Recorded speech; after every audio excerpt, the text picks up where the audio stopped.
Guys, welcome to my YouTube channel. आप सभी लोगों का स्वागत है, सुस्वागत है। आज हम देखने वाले हैं हजारों साल पहले जो थे, आज भी हैं या नहीं है मुझे तो पता नहीं। वीडियो देख लेते हैं, तब हम बोलेंगे ये रियल है या नहीं है। चलो चलते हैं, वीडियो मज़ेदार होगी। चलो चलते हैं वीडियो की तरफ। इंसानों की वजह से हजारों साल पहले भी एनिमल्स एक्सटिंक्ट हुए थे और रिसेंट टाइम्स में भी एक्सटिंक्ट हुए हैं। पर कहीं ऐसा तो नहीं इन एक्सटिंक्ट एनिमल्स ने इंसानों से छुपना सीख लिया हो और आज भी किसी अनएक्सप्लोर्ड जगह में इंसानों से और कैमरे से किधर छप रहे यार? कौन छप रहा है? Pink headed duck. Well India, Bangladesh और म्यांमार में एक वक्त में पिंक हेडेड डक नामी डक्स की सबसे ज्यादा यूनिक नस्ल पाई जाती थी और इनके इतने यूनिक होने की वजह इनके सर का पिंक कलर था। वेल माना तो जाता है ये हमेशा से ही एक रेयर एनिमल थी, इसलिए जब ब्रिटिश कॉलोनिस्ट सब कॉन्टिनेंट में आए तो इनके जरिए की जाने वाली हंटिंग और हैबिटेट डिस्ट्रक्शन की वजह से ये डक्स तकरीबन इस दुनिया से खत्म हो गई। खैर इनकी लास्ट कंफर्म्ड साइटिंग 1949 में इंडिया में हुई थी।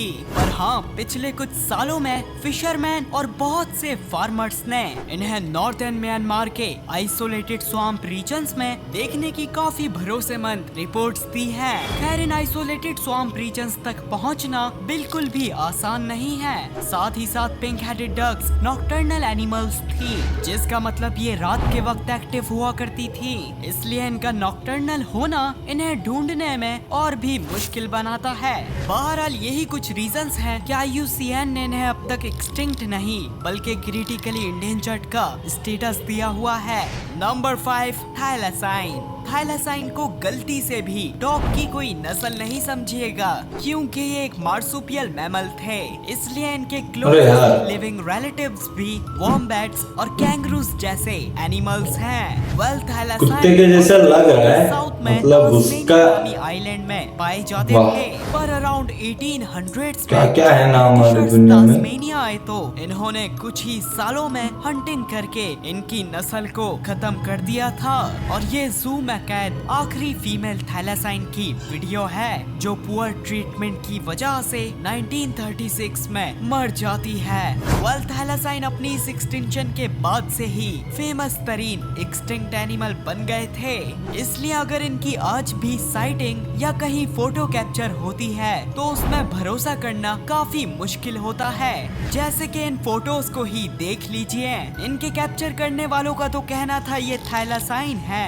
पर असल में पहली वाली फोटो में एक फॉक्स, दूसरी में कैट और तीसरी में एक पेंटेड डॉग है। लेकिन हाँ, 2019 में एक फार्मर के जरिए कैप्चर की जाने वाली ये फोटो थैलेसाइन के जिंदा होने का कहीं ना कहीं प्रूफ देती है।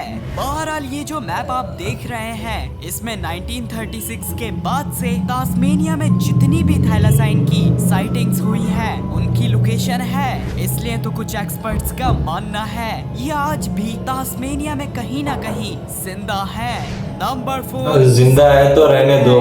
दोस्तों आइस एज के जमाने में सिर्फ स्माइलोडॉन जैसी ही सेबर टूथ कैट्स नहीं थी, बल्कि स्माइलोडॉन को मिलाकर होमोथेरियम और मैगेंटेरियन जैसी भी सेबर टूथ कैट्स इस दुनिया के अलग अलग कोनों में पाई जाती थी। लेकिन हमें पता है जब इंसानों ने इनके हिस्से का भी शिकार खाना शुरू कर दिया था तो ये कैट्स एक्सटिंक्ट हो गई थी। पर क्या मुमकिन है एक वक्त में पूरी दुनिया में राज करने वाली जबरदस्त लग रहे हैं फैमिली का कोई मेंबर आज भी जिंदा हो? तो जी हाँ, अफ्रीका के मुल्क चैड और सेंट्रल अफ्रीकन रिपब्लिक में सिटीजन्स और ट्राइबल लोग एक एनिडी टाइगर नामी क्रिएचर को देखने का दावा करते हैं।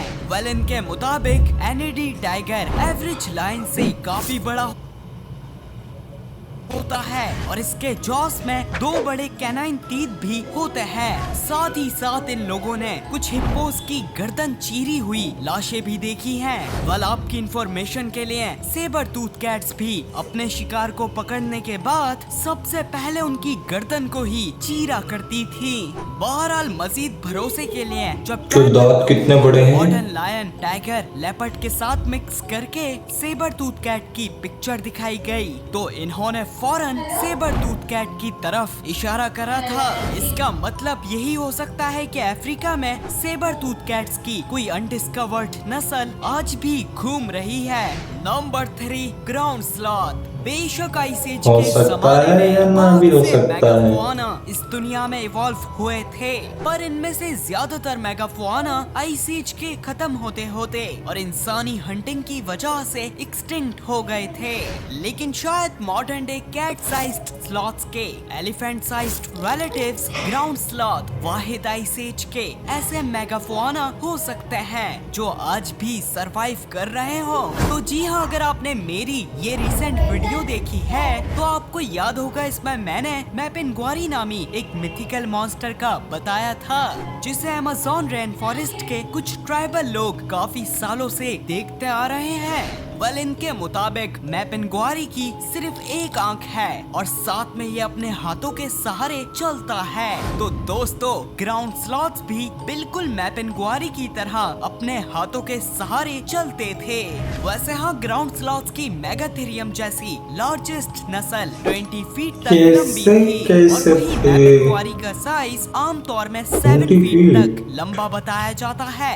इसलिए पॉसिबल है ये कोई ग्राउंड स्लॉथ की मतलब एक एवरेज इंसान नस्ल का होगी जो आज भी 10% से भी कम एक्सप्लोर हुए अमेज़न रेन फॉरेस्ट में कहीं ना कहीं छुपी हुई है।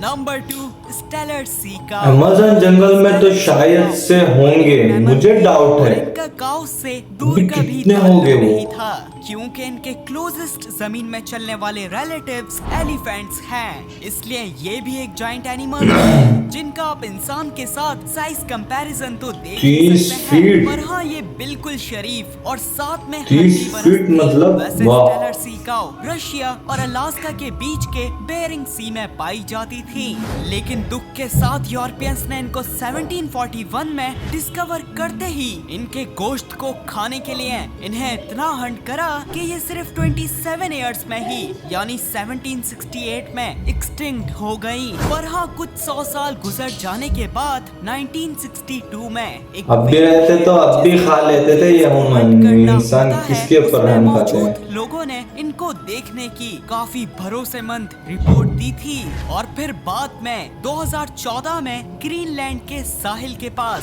इनकी कुछ फोटोज को भी कैप्चर किया गया था, पर इन फोटोज में मुश्किल से ही किसी स्टेलर सी काऊ को देखा जा सकता है। खैर दोस्तों, इनके हैबिटेट के पास के कमांडर आइलैंड्स में रहने वाले नेटिव्स जिनकी तादाद 1000 से भी कम है, वो आज भी इनके जिंदा होने में यकीन रखते हैं। नंबर 1, मैग्लाडॉन। वेल, हम सब जानते हैं मैग्लाडॉन इस दुनिया में आने वाले अरे यार, मुझे तो लगता है पानी के अंदर बहुत हम इमेजिन भी नहीं कर सकते उतने क्रिएचर हैं, उतने एनिमल्स हैं उसके अंदर। मिलियन ईयर्स पहले एक्सटिंक्ट होने वाला कोई एनिमल शायद दोबारा डिस्कवर हो जाए। है, मेगालोडन भी है। एग्जाम्पल के लिए हम इंसानों का मानना था सिलिकैंथ नामी ये 400 मिलियन ईयर्स पुरानी डीप सी फिश डायनासोर की एक्सटिंक्शन के साथ एक्सटिंक्ट हो गई थी, लेकिन पूरी दुनिया हिल गई थी जब ये दोबारा 1938 में रीडिस्कवर हो गई।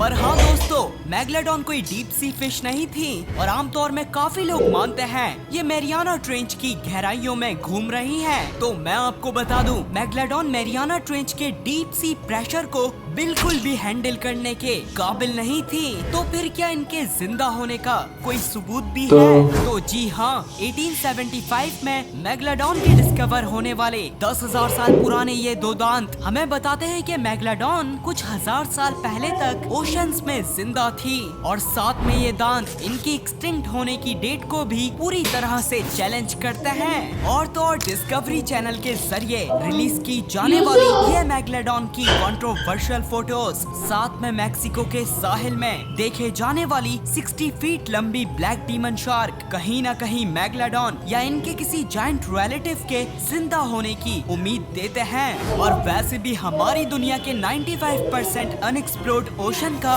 कुछ नहीं पता कब ये सुनी सुनाई कहानियों को रियलिटी में तब्दील कर देता है। अरे यार एक्सप्लोर करेंगे तो ऐसी मिलेगी रियलिटी, सोच भी नहीं सकते। आज का वीडियो खत्म है, तुम्हारे को नेक्स्ट वीडियो तक कल जितना पड़ेगा, कल अपलोड होगा। और जाते जाते एक सब्सक्राइब एक लाइक कर देना। चलो चलते।